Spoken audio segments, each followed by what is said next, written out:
প্রচণ্ড গরমে জনজীবনের হাঁসফাঁস অবস্থা, আর ঠিক তখনই গায়েব বিদ্যুৎ। পর্যাপ্ত উৎপাদন সক্ষমতা থাকার পরও হঠাৎ কেন দেশ জুড়ে এমন তীব্র লোডশেডিং? কাগজের হিসাবের সাথে বাস্তবের কেন এত ফারাক? জানব আজকের বিশেষ প্রতিবেদনে। কাগজে কলমে দেশে বর্তমানে মোট বিদ্যুৎ কেন্দ্রের সংখ্যা ১৩৭টি, যার মোট উৎপাদন ক্ষমতা প্রায় ২৮ থেকে ২৯ হাজার মেগাওয়াট। স্বাভাবিকভাবেই প্রশ্ন ওঠে, এত সক্ষমতার পরও সাধারণ মানুষ কেন অন্ধকার আর গরমে ভুগছে? বিদ্যুৎ উন্নয়ন বোর্ড পিডিবির তথ্যানুযায়ী বর্তমানে দেশে প্রায় ৪১টি বিদ্যুৎ কেন্দ্র পুরোপুরি বা আংশিক বন্ধ রয়েছে। তবে অনুসন্ধানে দেখা যায় এই লোডশেডিংয়ের পেছনে একক কোনো কারণ নেই, বরং কয়েকটি বড় চ্যালেঞ্জ একসাথে তৈরি করেছে এই সংকট। জ্বালানি সংকট ও উত্তোলনে ঘাটতি।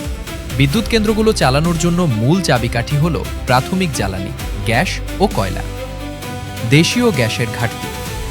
দেশের অভ্যন্তরীণ গ্যাস ক্ষেত্রগুলো থেকে উত্তোলন কমে যাওয়ায় বিদ্যুৎ কেন্দ্রগুলোতে চাহিদা অনুযায়ী পর্যাপ্ত গ্যাস সরবরাহ করা যাচ্ছে না। আমদানি নির্ভরতা ও বৈশ্বিক বাজার। আন্তর্জাতিক বাজারে ভূ রাজনৈতিক অস্থিরতার কারণে তরলীকৃত প্রাকৃতিক গ্যাস, এলএনজি ও কয়লার মূল্য বৃদ্ধি পেয়েছে, যা আমদানিকে জটিল করে তুলেছে। ২. বকেয়া বিলের পাহাড় ও ডলার সংকট। বিদ্যুৎ খাতের সবচেয়ে বড় বড় বাধা এখন আর্থিক সংকট। জ্বালানি আমদানির জন্য প্রয়োজনীয় বৈদেশিক মুদ্রা বা ডলারের যোগান পেতে কঠিন পরিস্থিতির মুখোমুখি হচ্ছে জ্বালানি বিভাগ। বিপুল বকেয়া। বেসরকারি বিদ্যুৎ কেন্দ্র, আইপিপি ও বিদেশি সরবরাহকারীদের কাছে বকেয়া বিল জমতে জমতে পাহাড় সম হয়েছে। ফলে অনেক কেন্দ্র পূর্ণ সক্ষমতায় উৎপাদনে যেতে পারছে না বা উৎপাদন বন্ধ রাখতে বাধ্য হচ্ছে। ৩. রেকর্ড তাপমাত্রা ও চাহিদা বৃদ্ধি। গ্রীষ্ম ও তাপদাহের কারণে দেশে বিদ্যুতের চাহিদা স্বাভাবিকের চেয়ে বহুগুণ বেড়ে যায়। আবাসিক খাতে এসি ফ্যানের মাত্রাতিরিক্ত ব্যবহার এবং কৃষিতে সেচ পাম্প চলায় চাহিদা ও সরবরাহের মধ্যে বড় ধরনের ঘাটতি তৈরি হয়। ৪. সঞ্চালন লাইনের দুর্বলতা ও সিস্টেমের ত্রুটি। উৎপাদিত বিদ্যুৎ নিরাপদে গ্রাহক পর্যায় পর্যন্ত পৌঁছানোর জন্য সঞ্চালন ও বিতরণ ব্যবস্থার যে আধুনিকায়ন প্রয়োজন, তার অভাব রয়েছে। পুরনো ট্রান্সফরমার ও বিতরণ লাইন অতিরিক্ত লোড সহ্য করতে না পেরে বিকল হয়ে পড়ছে। জাতীয় গ্রিড বা বড় কোনো কেন্দ্রে কারিগরি ত্রুটি দেখা দিলে বাধ্য হয়ে স্থানীয়ভাবে লোডশেডিং দিতে হচ্ছে।